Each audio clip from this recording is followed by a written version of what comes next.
Om Shri Krishna Parabrahmane Namaha. Bhagavad Gita gives us in detailed description about bhakti. This chapter is separate, Bhakti Yoga, up to end of the 12th chapter. In Bhakti Yoga, Lord Krishna emphasizes much about the devotees of Saguna and Nirguna. The devotees are typical types. Actually, the bhakti is in 9 types, Navavida Bhakta. Similarly, devotees will be 9 types, according to Puranas. But according to Bhagavad Gita, after filtering these 9, there will be 2 devotees. One is called Nirguna devotee, another is called Saguna devotee. Without a Nirguna devotee, Saguna is considered a defective one. Why? A devotee who is Nirguna fills the God entirely in his heart. He himself acts for each and every service to the God. Saguna is entirely different. Nirguna bhakti is without expecting anything in return. But Saguna, like Sakama, there will be some expectations. However, the devotion is the prime cause to uplift a person in day-to-day life to settle. Actually, people has to know what is devotion. Devotion means not putting tilaka on forehead or chanting shloka, worshipping puja, etc. It is not devotion. Devotion means bhakti. Bhakti means what? Concentration. Everyone has to devotion. Oh, I am atheist, I don't want. I am Nastika, I don't want devotion. Devotion means nothing. Ekagrata, concentration on any object. That object is, if the object is God, that is devotion towards God. The devotion replaces according to the things put on the opposite direction. If you put our examination books, so devotion towards exams. If you put chit charts, devotion towards chit charts. So whatever it may be, the devotion means fully concentrating an object. That should be God. Why? Our mind will be purified. And there are a lot of benefits will be there. What is the benefit? Economically, financial? No. Peacefully. You will get mental peace from mental agony. Why? God always surrenders towards his devotees, true devotees. Therefore, we should have true devotion towards God. That is Nirguna. Let us be stand as a Nirguna devotee or Saguna devotee. Whatever the place, we can replace from one to another in due course. Therefore, Lord Krishna emphasizes much on devotee towards his actions must be devoted strongly to achieve the goal or to get the yielded fruits. Otherwise, it is mere waste. Apart from the point of easiness, there is one more point. Nirguna worship is fraud. Saguna is not. So, however it may be Saguna or Nirguna, we have to understand deeply about these 2 types of devotees in detail. In this regard, today I took the topic of Saguna and Nirguna devotee. Let us see the detail. Gurave sarvalokanam vishaje bhavaroginam nidhaye sarvavidyanam dakshinamurtaye namaha. The discussion of bhakti is going to be completed in the 12th chapter of Gita. Arjuna asked a question here, which is similar to what he had asked in the 5th chapter when the exposition of the science of life was concluded. He asks, some devotees worship you in Saguna form while others worship in Nirguna form. Whom do you like more? See what a beautiful question asked by Arjuna towards Krishna. It is just like asking a mother having two sons. Whom do you love more? The younger son is a little child, deeply attached to his mother. He is happy only in her company and is restive if she is outright or out of sight, even for a moment. He cannot bear separation from her even a moment. Without her, the world is like a big void for him.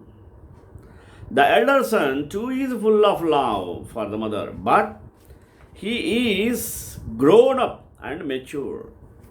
He can stay away from her. He serves her and takes all the burden and responsibility upon him. Being absorbed in work, he can endure separation from her. He is admired by the world and his reputation pleases his mother. If you tell this mother that she can have only one of these two sons and she will have to choose between them, what could she do? Question. How can she make a choice? Try to understand her plight and condition. She will be totally nonplussed and may mumble, I can bear separation, the elder one, if I cannot help it. It is more difficult for her to tear away the younger son from her bosom. His special attachment to her will weigh with her and she may reply accordingly. But it cannot be said to the real answer to the question as to which of the two sons is dearer to her. She will reply if she must.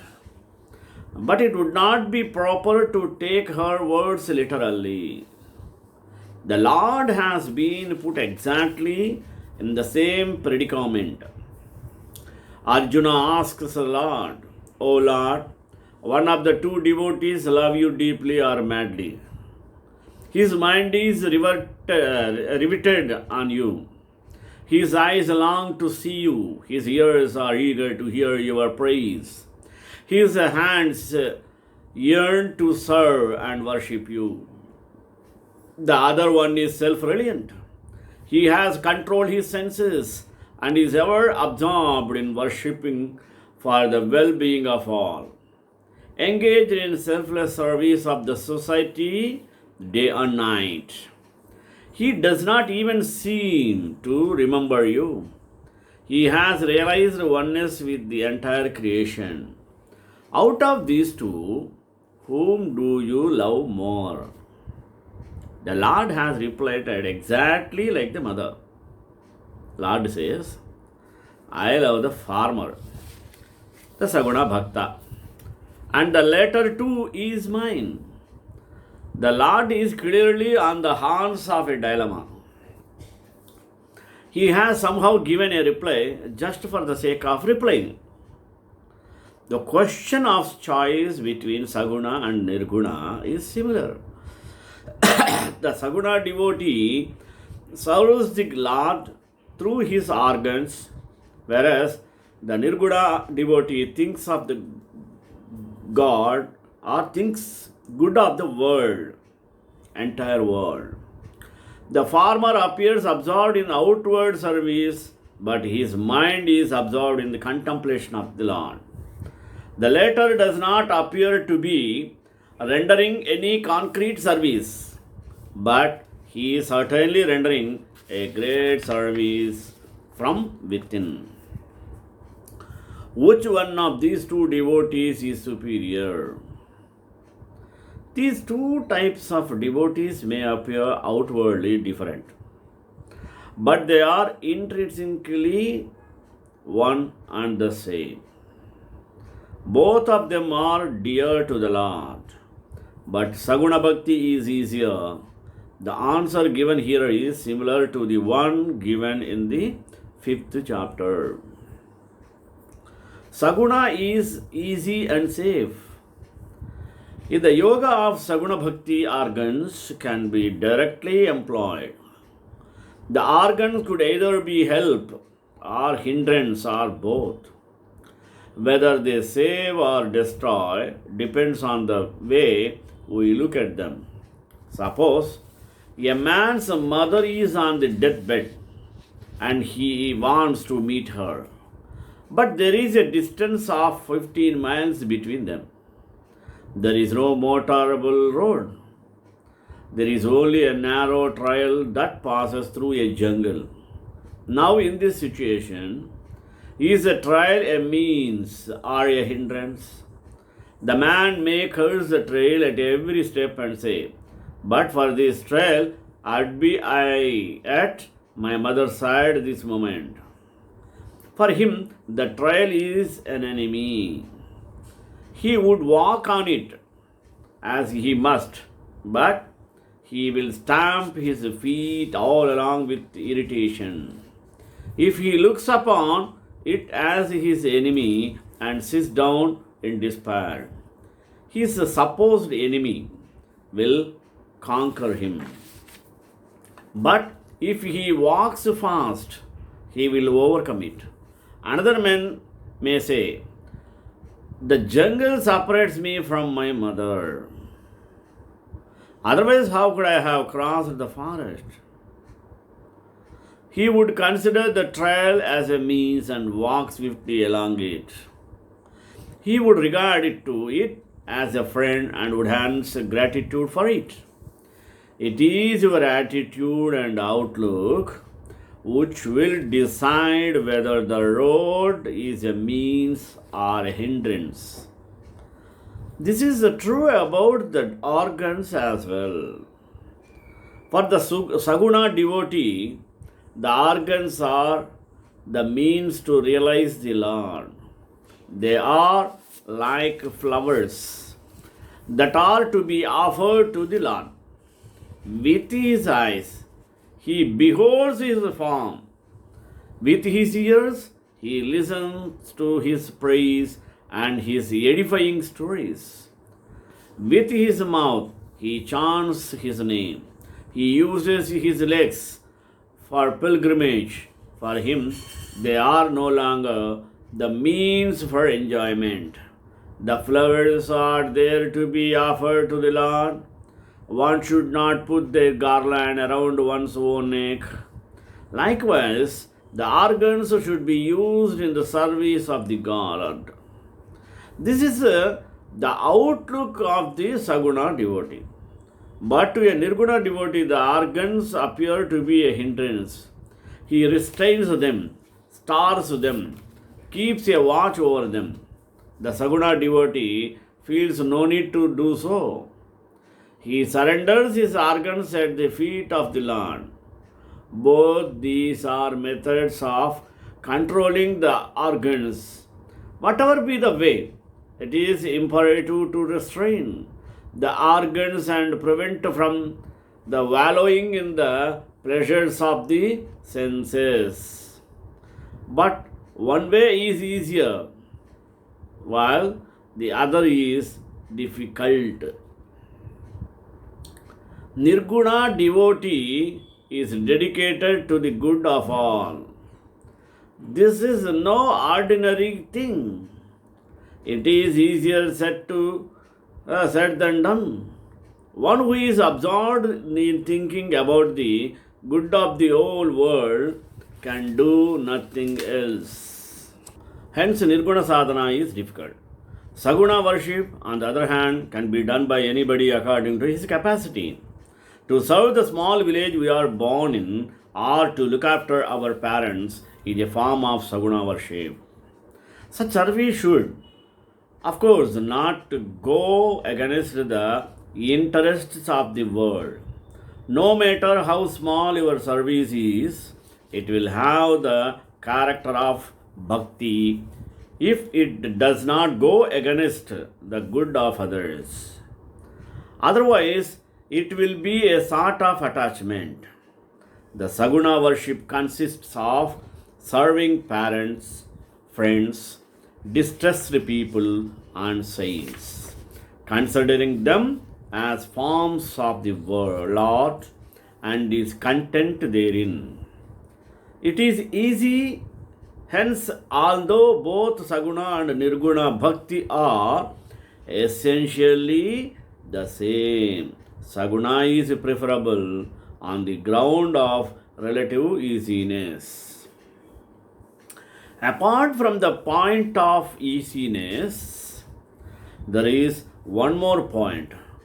Nirguna worship is fraught with some risk. Nirguna is all knowledge, but Saguna is full of love and tenderness and warmth of feelings. A devotee is more secure therein. There was a time when I relied much on knowledge, but experience has taught me that knowledge alone is not enough. It does burn down gross impurities in the mind, but is powerless to wash away subtler impurities. Self-reliance, inquiry, discrimination, abhyasa, vairagya, all these means taken together are of little avail here. Subtle impurities can be washed away only by the waters of bhakti. Only bhakti has the efficacy to do it. You may call it dependence, but it is dependence. But it is dependence on nobody else but the Lord. The mind cannot be completely cleansed without Lord's help. Without Nirguna, Saguna is defective. Yes, we can find easiness and security as 2 plus points of Saguna worship. We can mention a few plus points of Nirguna worship also. In Nirguna, one remains within limits. To take an example, we established institutions to undertake various kinds of service. Initially, an individual establishes, an institution grows. It should not remain dependent on a single individual. It should then be guided by principles. Otherwise, decline is bound to set in soon after the departure of that individual. To take my favorite illustration, one cannot continue spinning when the belt on the individual.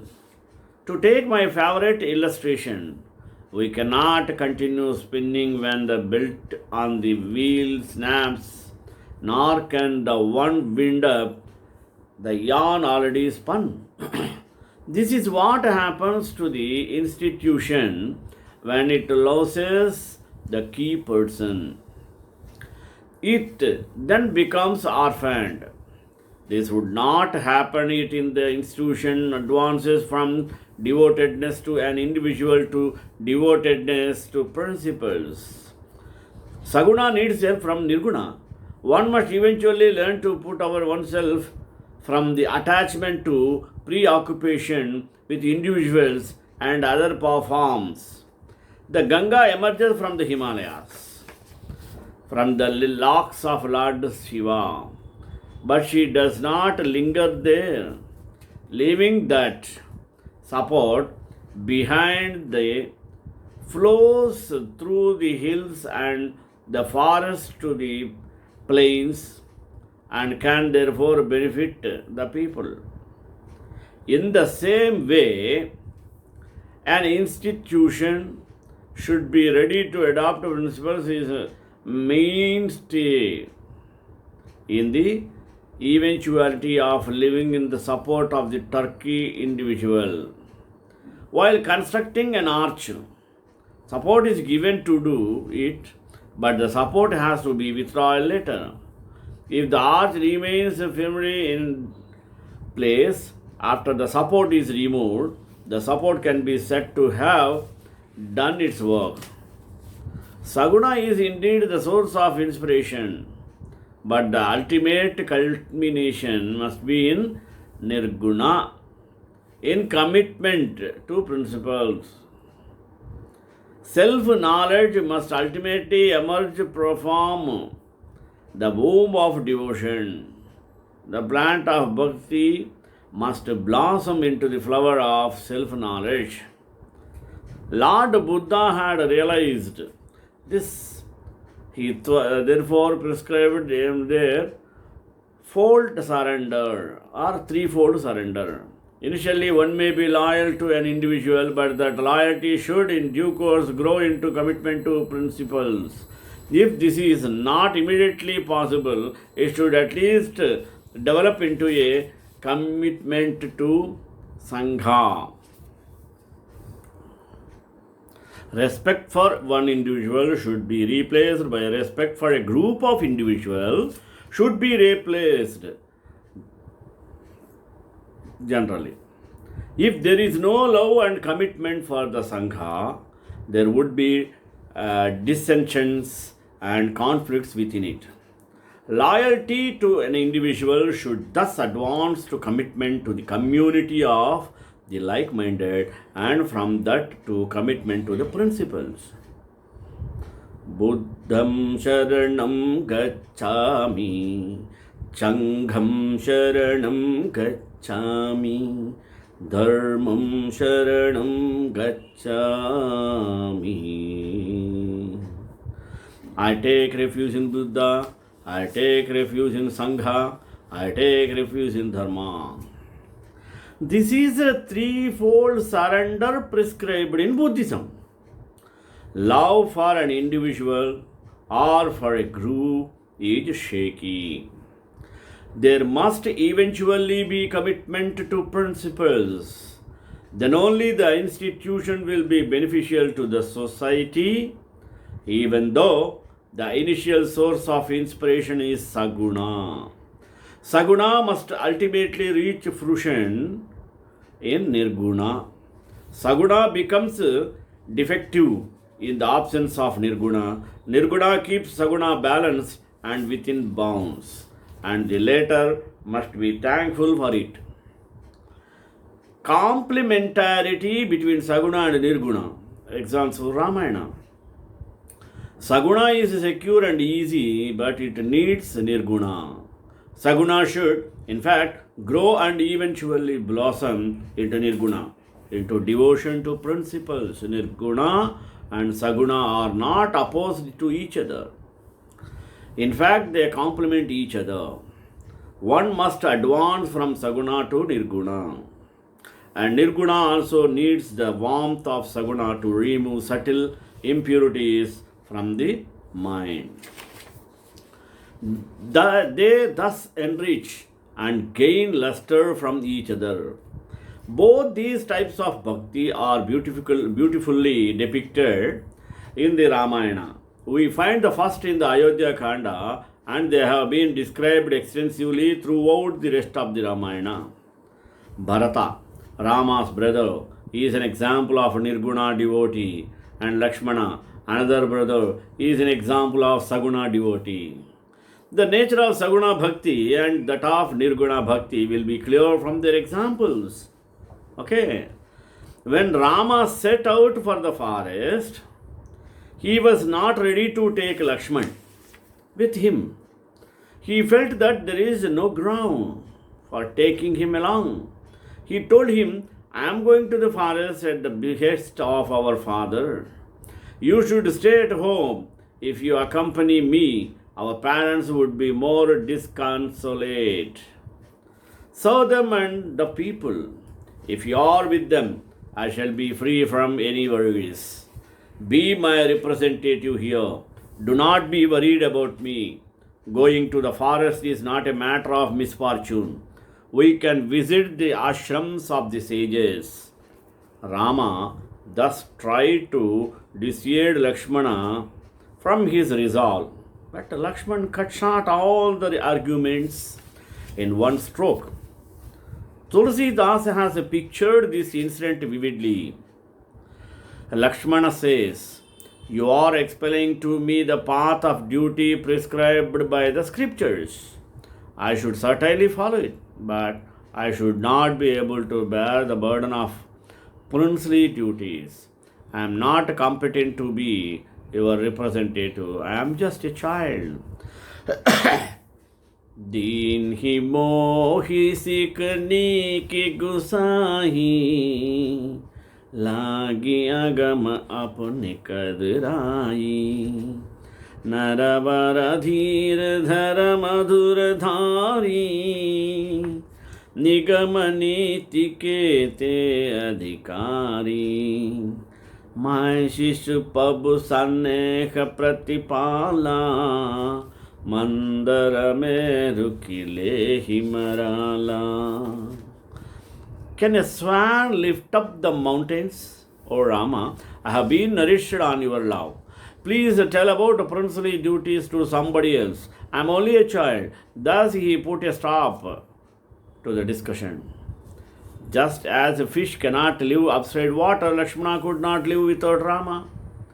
With his whole being he lived for Rama. His joy lay in serving Rama, in keeping vigil at night when Rama slept. If the eye is attacked, the arm immediately rushes to receive the blow. Lakshman was such a protective arm for Rama. Tulsidas has given a striking simile. A flag flutters proudly and is lustily cheered, but who cares for the flag staff? Lakshmana was like the flagstaff. It was because of his solid and unstained purport that the flag of Rama's glory has been fluttering high in the world. He never flattered, never bent. The world sees the flag and adores it, but the value of the staff is hardly reckoned. A spire attracts of the attention of the people, but the foundation catches no eye. The banner of Rama's glory is still fluttering, but Lakshman remains under or unremembered and unsung for 14 years. He stood upright and strong. He stayed in the background and spread Rama's glory. Rama entrusted many delicate and unpleasant tasks to him. It was Lakshman who has asked to take Sita to the forest and leave her there. Poor Lakshman obeyed that command too. He had virtually become Rama's eyes, his hands, his mind. He had merged himself into Rama just as a river merges into the sea. He had become Rama's shadow. Lakshmana's bhakti was Saguna 1. Young people often say, we cannot understand all this talk of Ramayana or Ramanama or Rama's bhakti or Rama's worship. But we are ready to do God's work. He overcame the pangs of separation by immensely himself in that work. To keep doing God's work and so to have no time to feed the sense of separation from the Him is one thing, but it is quite a different thing to have nothing to do with the Lord, to do the Lord's work and lead a life of self-control is rare indeed. Bharat's attitude was that of Nirguna Bhakta, but Saguna continued to support Nirguna. Bharata bowed to support Nirguna. Bharata bowed to Rama's command to go back to Ayodhya and bid farewell to him. But he immediately turned back and said, Rama understood the state of his mind and gave him his sandals. The respect for Saguna thus remained intact. Saguna did soften and brought warmth to Nirguna in the end. Lakshman would not have been contentment with Rama's sandals. He yearned for much more. Bharat's standpoint was different. Though he stayed away from Rama and worked from far, his mind was full of Rama. To him, work was worship. Still, he did feel the need for the sandals. It would be difficult for him to carry on without him. He ran the administration, deriving his authority from those sandals. Both Lakshman and Bharata were Rama's devotees. Their standpoints were outwardly difficult or different. Arjuna's case was just the opposite. Krishna had asked him to protect all the women folk after his departure from the world. Arjuna came to Dwaraka, took them along, proceeded to Delhi. And on the way, dacoits robbed them near Hisar in Punjab. Arjuna was known as a man among men, as one of the greatest warriors of his time. HR was known as Jaya, as he knew the no defeat. Once he had even challenged and humbled Chris Shaka, but such a fighter could not face a bunch of dacoits and had to flee for his life.